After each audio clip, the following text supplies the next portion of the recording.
I'm not sure that I've brought any subject to this House unless I've been petitioned by constituents, and in this instance, by many of my constituents and many town and parish councils who have urged me to raise the issue of nature and climate, and have been particularly keen to secure my backing for the Nature and Climate Declaration.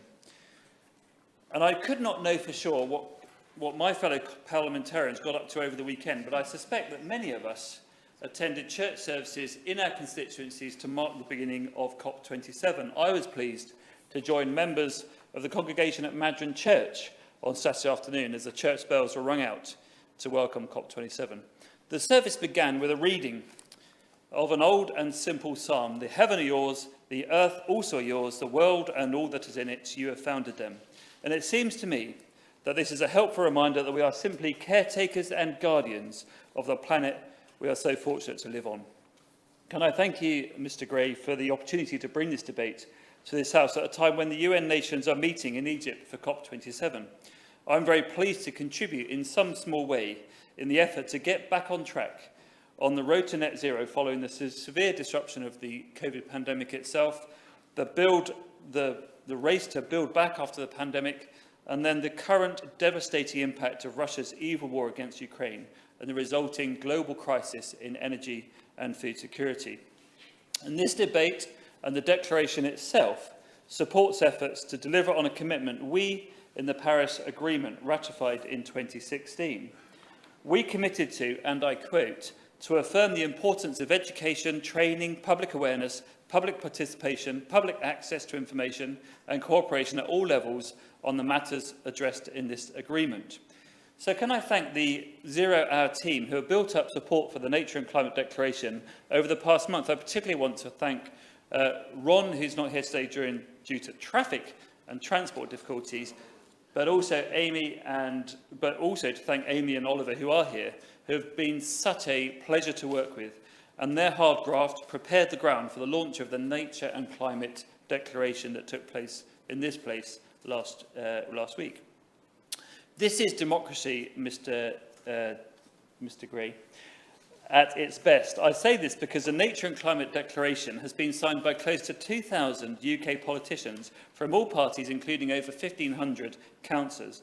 The first of its kind, this all-party declaration has been signed by councillors, elected mayors, peers, MPs and members of the devolved Parliament and assemblies.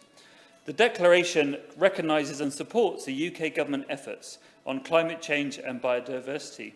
It also recommends that the UK government deals with what it calls the critical environmental risks to Britain's heritage, communities and future prosperities by three things: fulfilling our fair share of emissions reductions to 1.5 degrees Celsius, reversing nature loss by 2030, delivering an integrated environmental protection and decarbonisation plan. There are a number of reasons why I take this issue and this declaration itself seriously, not least because all three recommendations are in line with UK government policy and should there be welcomed and accepted by the Minister. British citizens understand that there needs to be a shift towards a healthier, greener way of life. In fact, when I stood for election in 2019, that was what I stood on, to work for a healthier and greener West Cornwall. But they recognise this needs to be achieved both at home and abroad, and we all recognise that we have a part to play. The problem is that net zero and 2050 are not expressions that particularly resonate with the average human being, although most want to treat the planet better than we do now, and few would deny the sizable benefits for everyone if we focus a little more on what nature recovery actually looks like and how efforts to decarbonise will improve day-to-day living. In recent years, Government and Parliament has made great strides in getting to grips with the sheer challenge and opportunity of delivering on environmental protection and decarbonisation, but we have failed to clearly articulate what this means for our constituents. We get too hung up on what we mean by net zero by 2050, and don't talk nearly enough about the positive benefits of improving our homes, creating skills to do this work and skills in farming and clean energy. We don't talk nearly enough about how important farms are for food production that enhances nature and captures carbon. We don't talk nearly enough about how energy can be secure and affordable if we use a natural resource such as heat underground, the sun, the wind and tide to generate it. And this is where I want to briefly concentrate my thoughts, because delivering on these recommendations in the declaration is not to inflict hardship and some sort of straitjacket on our constituencies and our communities, but rather to deliver in real terms levelling up in skills, health equality, food and energy security, mental well-being, knowledge and educational attainment. Please allow me, Mr Gray, to set out how integrating environmental protections and decarbonisation delivers these public benefits. For example, to date, as we have debated net zero, we have tended to alienate farmers, somehow blaming them for our carbon footprint and loss of biodiversity. And I agree that, as we have hungered for cheap food over recent decades, we have done so at the expense of the natural environment. But I know from visiting farms in West Cornwall that food production, enhancing the natural environment and decarbonisation cannot just be done in harmony, but is mutually dependent. There is not time to go into the full detail now, but the use of herbal leys, tree planting, cattle grazing has led to enriched biodiversity, improved soil health and reduced runoff. Farms that work with nature have immense potential for productivity, high-quality food, while securing resilience in the landscape and creating a robust environment to cope better with climate change. Farming with nature can reduce reliance on imported inputs, can rebuild biodiversity, creating habitats and space for nature at scale. Farming with nature builds complexity and diversity in denuded farmland that can sequester vast amounts of carbon and create opportunities for education, community and social recovery. There has been considerable debate recently about food security and about the government's intention in relation to the Environmental Land Management Scheme, ELMS. But for what it's worth, Mr Gray,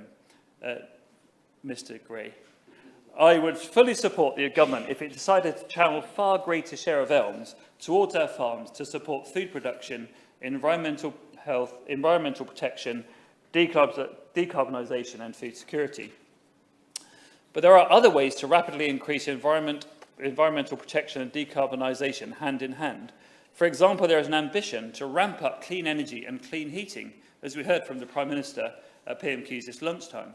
Cornwall is fast becoming known for geothermal, which has a potential for generating energy for Britain's homes. Sadly, due to the way that government organises its CFD auction, emerging renewable energy technologies such as geothermal and to a point floating offshore wind, these technologies are not getting a fighting chance.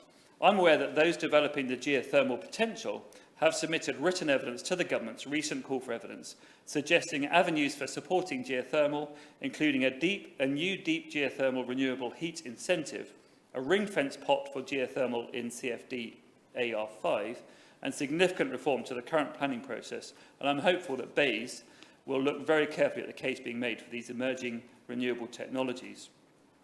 Cornwall is also leading the way, leading on community ground source heating. Kenza, a world-leading Cornish company, has now completed ground array installations for the first private retrofit street.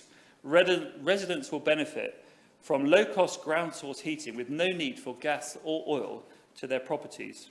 And I'm privileged, as many of us are, in our jobs to see all sorts of examples of how we can integrate environment protection with decarbonisation. And I focus particularly on food and energy because this is where the pressure on households is today. I couldn't tell you, Mr Gray, how keen farmers and businesses in my constituency are to access support to clad their barns, warehouses and workshops with solar panels and install battery storage. Take, for example, Penzance Dry Dock, which is also represented this afternoon. The UK's oldest working dry dock, but involved in building and retrofitting ships and boats for modern maritime demands. This is an energy-intensive industry that looks to government to enable clean energy solutions on their buildings and within their workshops. And the government has nothing to fear from this declaration. Our communities are ahead of us in many ways. Take, for example, Penzance Town Council, who recently committed to the Future Generations Pledge, ensuring that every decision that is made at every level passes the good ancestor test. For example, how does this decision benefit our children's children and make their lives at least as good as our own? There is so much I'd like to include, but to conclude, I don't get any impression that the government lacks ambition or commitment in this area. My friend, the Prime Minister, said as much on Monday at COP27 and reiterated in the Chamber this afternoon. The world came together in Glasgow with one last chance to create a plan that would limit global temperature rises to 1.5 degrees. By honouring this pledge we made in Glasgow, we can turn our struggle against climate change into a global mission for new jobs and clean growth, and we can bequeath to our children a greener planet and a more prosperous future. That's a legacy we could be proud of. However, the UK government is rightly under pressure to deliver on its own commitments and assurances. It would be remiss of me, Mr Gray, to not refer to the fact that the government missed its own deadline in relation to publishing the legally binding targets required of the Environment Act. And so could the Minister, if she has the opportunity, with the opportunity she's got, give some indication of when we can expect to see these targets published? Another frustration in this place for members is that government departments do not necessarily work together towards the same goals. The Committee on Climate Change has been instrumental in highlighting this and setting targets for each department. However, still we recognise that a risk to achieving environmental protection and decarbonisation is inconsistency across government. I've suggested, I will certainly, yes. I thank you for giving way. I think he's touching on a very crucial point, and that is the delivery of our targets is not on track. And what we are missing is the coordination within government. Is it not time we are bringing back the Department for Energy and Climate Change in order to coordinate the delivery of our net zero targets? Derek Thomas. We have the committee in number 10 that is doing that job, but I would accept that. Lord Devon spoke on Radio 4 last week as I was driving back to Cornwall to say that actually we have some of the best targets, the world-leading targets, but we are lagging in delivering on them. And as I hinted in relation to offshore wind, which affects the Celtic Sea, Cornwall, Devon and Wales in particular, and also the challenges around geothermal and new technologies, we do need that cross-government work to make sure that there's nothing standing in the way for no good reason. So it'd be great if the Minister could outline what joint departmental work, possibly to answer the intervention there, is taking place, especially between BEIS and DEFRA on these intertwined issues.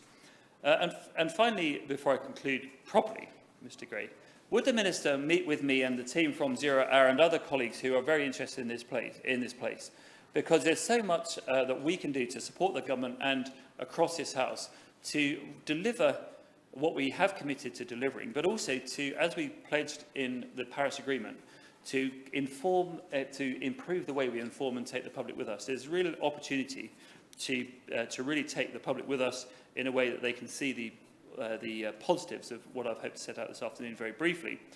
So in conclusion, Mr Gray, this declaration gives us a renewed opportunity to commit to working together to achieve what we all know is fundamental to our constituents in relation to skills, health equality, food and energy security, mental well-being and knowledge. It is the least they deserve from their elected representatives. Thank you, Mr Gray.